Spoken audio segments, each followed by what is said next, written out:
ದಿವಸ ಒಳ್ಳೇದಾಗ್ಲಿ, ಯಾರಿಗೂ ಕೂಡ ನಿರಾಶೆ ಆಗಬಾರದು ಅಂತಕ್ಕಂಥದ್ದನ್ನ ಭಗವಂತನಲ್ಲಿ ಪ್ರಾರ್ಥನೆ ಮಾಡ್ತಾನೆ. ಮಧುಗಿರಿನಲ್ಲಿ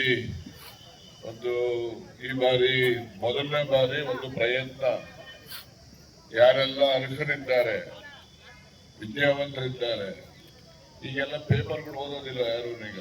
ಯಾಕೆಂದ್ರೆ ಪೇಪರ್ ಓದಿದ್ರೆ ಪೇಪರ್ ಅಡ್ವರ್ಟೈಸ್ಮೆಂಟ್ ಬರ್ತಿತ್ತು ಮೊದಲೆಲ್ಲ, ಈಗಲೂ ಬರುತ್ತೆ. ಪೇಪರ್ ಓದಲ್ಲ, ಎಲ್ಲ ಮೊಬೈಲ್ ನೋಡ್ತಾರೆ. ಅದಕ್ಕೋಸ್ಕರ ಬಹಳಷ್ಟು ಜನಕ್ಕೆ ಮಾಹಿತಿ ಕೊರತೆಯಿಂದ ಉದ್ಯೋಗಗಳಿಗೆ ಸೇರ್ಲಿಕ್ಕೆ ಸಾಧ್ಯ ಆಗಿರೋದಿಲ್ಲ.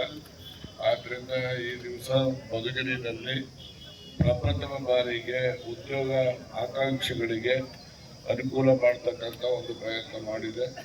ಯಾರು ನಿರಾಶರಾಗತಕ್ಕಂಥ ಅಗತ್ಯತೆ ಇಲ್ಲ. ಇದೆಲ್ಲರಿಗೂ ಕೂಡ ಒಂದಲ್ಲ ಒಂದು ಅವಕಾಶ ದೊರಕುತ್ತೆ ಅಂತಕ್ಕಂಥ ಆಶಾಭಾವನೆಯನ್ನ ತಾವೆಲ್ಲ ಇಟ್ಕೊಂಡಿದ್ದೀವಿ. ಕೂಡ ನೀವೇನು ನಿರೀಕ್ಷೆ ಇಟ್ಕೊಂಡಿಲ್ಲಿ ಬಂದಿದ್ದೀರಿ, ಆ ನಿರೀಕ್ಷೆಯಂತೆ ನಿಮಗೆ ತೃಪ್ತಿ ಆಗ್ತಕ್ಕಂಥ ರೀತಿಯಲ್ಲಿ ನೀವು ಸಂತೋಷದಿಂದ ಇಲ್ಲಿಂದ ನಿರ್ಗಮನ ಆಗಬೇಕು ಅಂತಕ್ಕಂಥದ್ದನ್ನು ಆಶಿಸ್ತೇನೆ. ಏನಾದರೂ ಸಮಸ್ಯೆಗಳು ಅದೇ ಇದ್ರೆ ಈ ವಾಲಂಟಿಯರ್ಸ್ ಇದ್ದಾರೆ, ಯಾವುದೇ ರೀತಿಯಲ್ಲಿ ಸಮಸ್ಯೆ ಒಂದೇನಾದ್ರೂ ಮಾಹಿತಿ ಲಭ್ಯತೆ ಬೇಕು ಅಂದ್ರೆ ಮಾಹಿತಿಯನ್ನು ಕೂಡ ಕೊಡ್ತಾರೆ. ನಿಮ್ಮೆಲ್ಲರಿಗೂ ಕೂಡ ಒಳ್ಳೇದಾಗ್ತದೆ ಅಂತಕ್ಕಂಥದ್ದು. ಮತ್ತೆ ವಿದ್ಯಾವಂತರು ಯಾರು ಕೂಡ ನಿರಾಶರಾಗಬಾರ್ದು.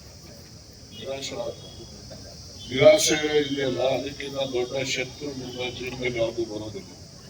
ಏನೇ ಆದ್ರೂ ಕೂಡ ಇವತ್ತಲ್ಲ ನಾಳೆ ಆಗಲಿ, ಮೊನ್ನೆ ಆಗಲಿ ನಮ್ಗೆ ಅವಕಾಶ ಇದ್ದೇ ಇದೆ, ನಮ್ಮ ವಿದ್ಯೆಗೆ ಬೆಲೆ ಸಿಗುತ್ತೆ ಅಂತಕ್ಕಂಥ ಒಂದು ಉತ್ತಮವಾದಂತಹ ಛಲ, ಹಠ ನಿಮ್ಮಲ್ಲಿ ಇರ್ತಕ್ಕಂಥದ್ದು ಆಗಬೇಕು ಅಂತ ಈ ಸಂದರ್ಭದಲ್ಲಿ ಹೇಳಿ, ಇವತ್ತು ಏನು ಎಲ್ಲ ಮುಖಂಡರು ಅಧಿಕಾರಿಗಳು ಎಲ್ಲೂ ಸೇರಿ ಈ ಒಂದು ಪ್ರಯತ್ನ ಮಾಡಿದ್ದಾರೆ.